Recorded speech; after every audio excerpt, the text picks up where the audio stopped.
करबई सखिया तू सब देखा अब हैं गे। पावन हमहू करबई सखिया तू सब देखा अब हैं गे। तू सब देखा अब हैं गे सखिया तू सब देखा अब हैं गे। तू सब देखा अब हैं गे सखिया तू सब देखा अब हैं गे। पावन हमहू करबई सखिया तू सब देखा अब हैं गे। पावन हमहू करबई सखिया।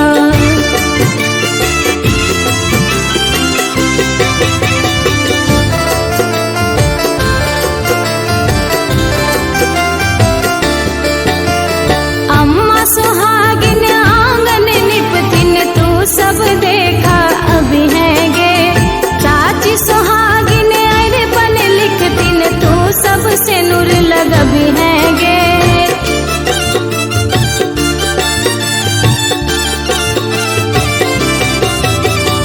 अम्मा सुहागिन आंगन निपतिन तू सब देखा अब हैं गे।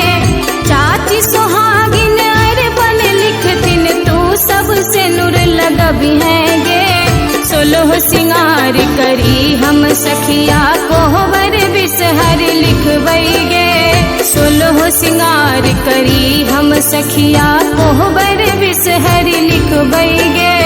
पावन हमहू पूजबई सखिया तू सब देखा अब हैं गे। पावन हमहू पूजबई सखिया।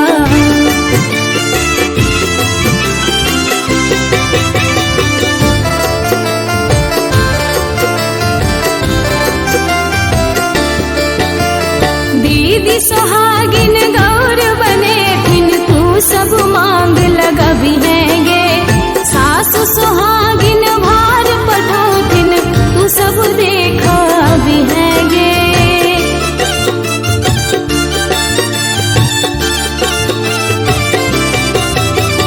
दीदी सुहागिन गौर बने थिन तू सब मांग लगब हैं गे।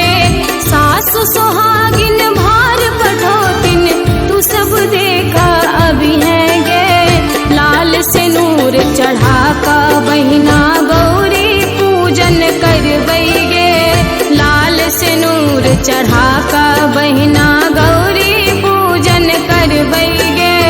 पावन हमहू करबई सखिया तू सब देखा अब हैं गे। पावन हमहू करबई सखिया।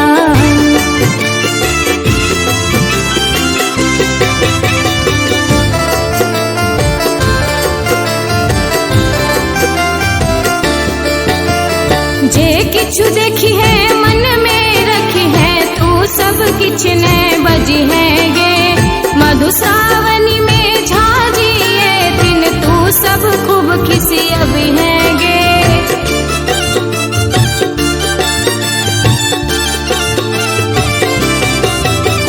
जे किछु देखी है मन में रखी है तू सब किछु ने बजी हैं गे। मधुश्रावणी में सब खूब खिसी अब हैं गे।